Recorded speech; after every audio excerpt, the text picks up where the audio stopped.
We began a scenario where Goku was reborn with all of his memories. And now we've made it to the point when the story actually begins. So what's Goku going to be changing here, willingly or unwillingly? We'll be covering all that and more in the second part of What If Goku Was Reborn. Goku continues training for the next few years, and even goes to Korin's tower earlier on. By the time Goku's 12, he's already really strong. He surpasses Roshi by a pretty big margin, and he's even made his way up to Kami's lookout to begin training.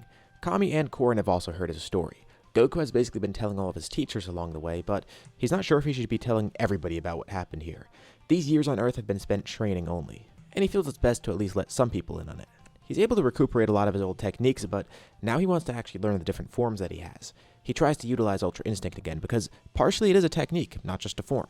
He knows the principles of it, and he can't tap into the true power of it and transform, but he still has some level of instinctive movement, which really impresses Kami and Popo. This is beyond their understanding. The forms are kind of an issue though. He's been trying to work on Super Saiyan. He thinks it could work at this point, and he knows the sensation to achieve it, but he has to start from square one. He's basically been focused on strength training this entire time and didn't even consider trying to unlock his other forms. He's just so used to them that he forgot, oh yeah, they're gone. Super Saiyan shouldn't be so hard to learn. After that, things might get a little bit tougher. Also, there's still Great Ape. He ended up not having his tail cut off, so he decides he'll try and take control of that form. Whether it be Great Ape itself or using the power without growing larger like Broly did, although he's not sure if he could pull it off like Broly, since he's kind of a unique case, but either way, he's keeping his tail. And now is the time for him to meet his allies. This is about the point when he's supposed to meet Bulma. He actually wasn't sure exactly when he met her, but he knew it was around this year. Bulma first comes across Gohan's house, and Goku's there at that time. He debates telling her everything or not, but Gohan, Roshi, Korin, Kami, and Popo are the only ones that know right now, and they've sworn to secrecy. Kami said he thinks it's best they not tell the others, especially because it would be kind of hard to convince the others too. Also, the fact that it might mess up some things in the future. So Goku meets Bulma, pretending he doesn't even know her, and he goes on a journey with her to get the Dragon Balls. Goku tries to make this go as normal as he can. When it comes to fights, it's pretty easy here. He's able to beat anybody with ease. But he does hold back his true power just to make sure things go as smoothly as they can. He wants it to be somewhat similar to before. That way he'll go along the same path and hopefully meet the same people, which he actually does. The hardest part for Goku is acting like he doesn't already know these people, and he doesn't already know what's going to happen, plus him concealing his true power. It feels weird and almost deceptive in a way. He'll try to have things go as normal as possible, outside of the fights of course. There, he can kind of enjoy himself, and at least for now, things are a little bit more tame. Of course, he does encounter the Pilaf gang, and along this journey he meets the same people as well, so things are good so far. The Pilaf gang is stopped pretty easily, although one issue here is that this means Bulma now has the Dragon Balls. And he's a bit concerned because one of her wishes might have been to wish for the perfect boyfriend. Thankfully, she still didn't meet Yamcha, so she decides to not wish for that and just get strawberries like she wanted for the backup. Goku breathed a sigh of relief, because if she made that other wish, it might have brought Vegeta to this planet, and that would have really screwed things up. He didn't even consider that initially. Speaking of meeting old friends, he knows Krillin's going to show up to Kame House soon. The past few years here on Earth flew by, but this wait feels the longest. He's really excited to meet his best friend. And Krillin eventually shows up, with Goku being thrilled to see him, but he kinda has to hide that fact and pretend he doesn't know Krillin. He forgot they weren't exactly friends right away. But he's happy. His best friend is here, and he knows he could reform that friendship with Krillin. Krillin is pretty amazed to see how strong Goku is too, though Goku does all the same training that Krillin does just to grow closer with him. Really, this training is far beneath what he's capable of, and Roshi knows that too, but he finds it kinda admirable that Goku's still going through it just to get to know Krillin better. And soon enough, the 21st World Tournament arrives. Gohan even joins this tournament too because, obviously, he's alive here. And this way he'll get to watch Goku's skills close up. He really wants to see what type of warrior he's grown into, and he knows Goku's going to grow even greater than he is now, but still, this will be a great way to gauge his strength and skills. The final match of the tournament, of course, is Goku versus Jackie Chun. And you know, now that Goku's encountering Jackie Chun, he showed up in those two tournaments and then just randomly disappeared. Roshi assumes Goku knows that it's him in this disguise, but no, Goku doesn't recognize him at all. Really? Well, Roshi's got to keep up the character then.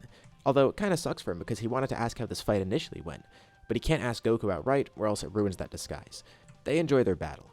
Roshi notices that not only is Goku really strong, but fast too. And also, there's something strange about his movements. It's like his body is moving on its own. Again, Goku can't fully grasp Ultra Instinct, but the principles are there, and with training to try and relearn this, his body is starting to catch up. So he's not going to have either of the Ultra Instinct forms, but being able to have his body move on its own, that might be achievable here. Goku defeats Jackie Chun with ease, and he wins the 21st World Tournament. After this tournament, of course, the Red Ribbon Army is about to show up. So Goku tries to let things play as normal as possible, until they actually arrive. He could preemptively strike them and just destroy the base as is, but he lets everything else play out as it should beforehand, at least as much as he can remember. This is mainly him trying to build the same connections he made before, and making sure everything plays out as smooth as it can. And once the Red Ribbon Army finally strikes, Goku strikes back. He makes pretty quick work of the entire army, and one thing that doesn't slip his mind is the fact that Tao is about to kill Bora at some point. So he makes sure to focus, trying to sense any strong ki that he can, and eventually Tao is sent out. And once he's sent out, Goku simply places 2 fingers on his head and teleports to him, stopping Tao with a single attack, showing up just before he was about to kill Bora, and saving him from death. No need to get the Dragon Balls here, and no need to revive anyone. And yeah, Goku knows instant transmission here. He wasn't sent back with any of his powers or strength, but by this point in the story, Goku's been on Earth for nearly a decade. Not having transformations is one thing, but techniques should be easily achievable, especially after all this time. Since this is a skill and something that his body doesn't need to catch up with, besides doing some spirit control training, Goku's got this. One thing does slip his mind though. Gero ends up surviving this encounter, and Goku doesn't realize this until much later. Amidst the 3 years of training, this thought actually comes into mind, and this raises a weird dilemma for him. It's the same thing as trying to stop the androids when Trunks warned them. Goku's not sure if it's right to stop Gero before he even does anything wrong, and more importantly, this does lead to him meeting 17 and 18. Although the issue with that is, it's probably not best for him to just leave Gero to kidnap androids 17 and 18 and turn them into cyborgs against their will. But who knows, Goku restarting his life might have changed so much that they may not even come about. He even goes to look for Gero's lab, and it's not where it normally was. That kind of worries him too. It's not like he could find where 17 and 18 are because he knows nothing about them from before they became androids. Plus, there's the fact that Gero's going to be developing Cell at some point. Goku's already seeing the things that he's changing. And also the fact that Cell still might come about here, that sticks with Goku because Cell's just getting all his data. When he eventually encounters Cell, he may be far stronger than normal. Goku does train more with Kami for a bit, and he wants to go to King Kai soon enough, but he also wants to spend more time with Krillin to grow closer with him. Plus, Yamcha too now that he's affiliated with the Turtle School. Luckily, Goku has a good method of transport with instant transmission, so he can move about pretty freely. Goku's probably even able to replicate Kaioken at this point. Since it's a skill that he has and not a transformation, it shouldn't be too hard to pull off. He goes on Kami's lookout one day and tests this out, and it ends up working. But he tests something else, something that he's been working on for a while. Kami and Popo have to shield their eyes as Goku powers up, surrounded by a powerful glow and an even stronger aura. Across the Earth, multiple people sense this. Roshi and Gohan could feel this from below too, amazed at Goku's strength, knowing that's him. Krillin and Yamcha feel this too, and they know that's Goku's ki, but something feels weird about it. What's going on? On the lookout for the first time, Goku goes Super Saiyan. He remembers the sensation for it, and the emotions as well. Not to mention, Goku had mastered Super Saiyan in his past life, and he's had it mastered for a while actually. His mind knew how to obtain the power and master it, it's just that his body needed to catch up, hence why he didn't have it right away. So Goku actually has Super Saiyan right now, and mastering it shouldn't take too long. He guesses it'll take a few days to get back to where he was before. For now, he's going to wait to see King Kai because he needs to go with Roshi first. A few more years pass, and we get to the 22nd World Tournament.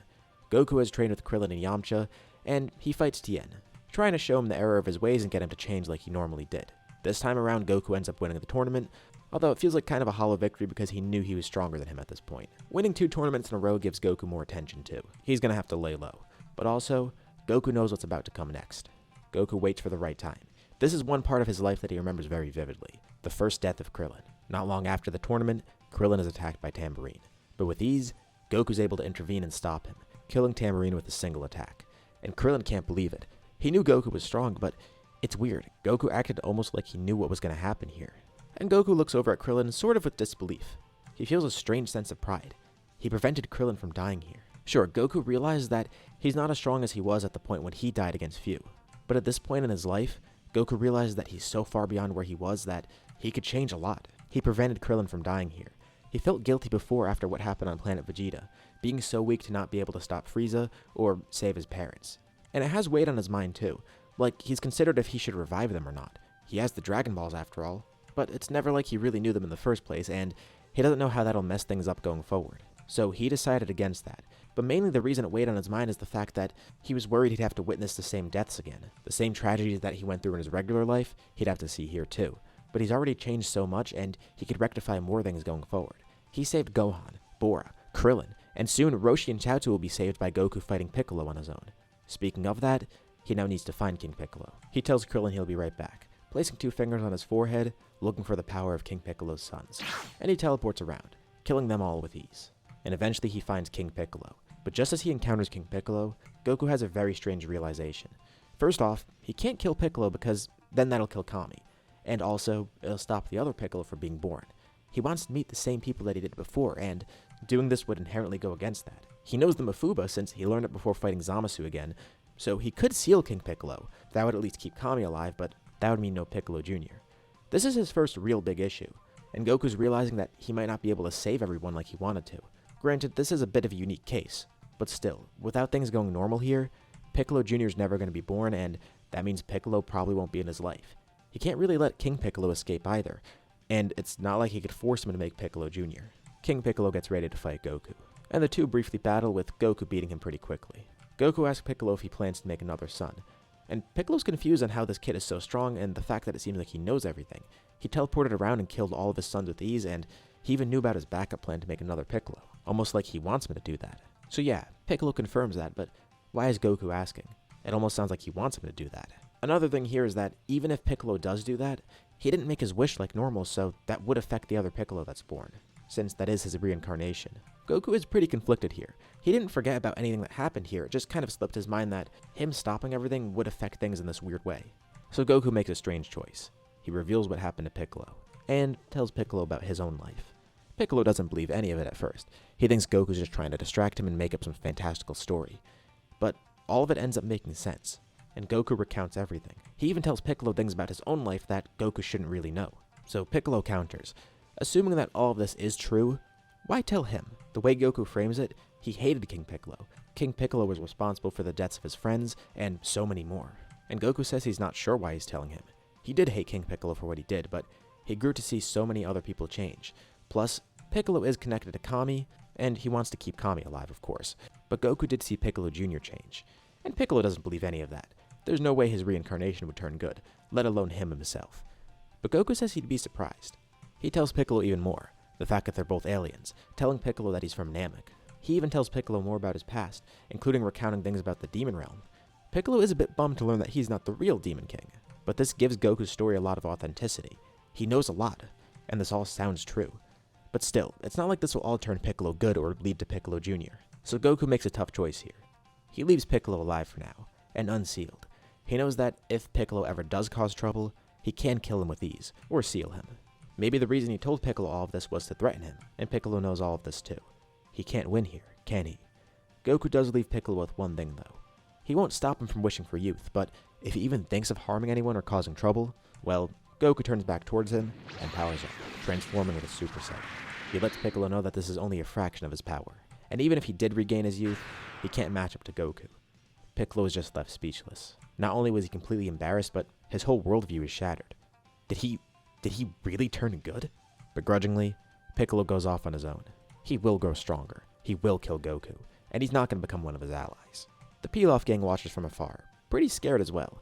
They didn't hear anything, but what just happened there, and why is that kid back? More importantly, why is he so strong? Goku returns to Roshi and tells him everything. Roshi is worried but trusts Goku's judgment.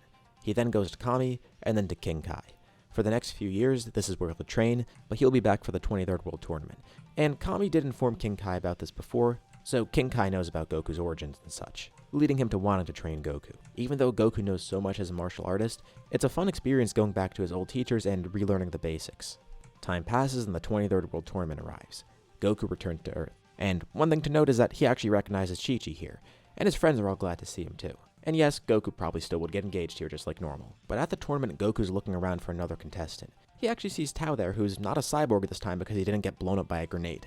So that's different, but he's looking for Piccolo Jr., but he knows not to expect him. Although, another weird contestant shows up. It is actually Piccolo, but not the one he expected. It's a young Demon King Piccolo, still evil, and having trained intensely. He plans to kill Goku here, and Goku is kind of worried. Did he screw up? Piccolo Jr. is Demon King Piccolo's reincarnation after all, so maybe it's not all bad.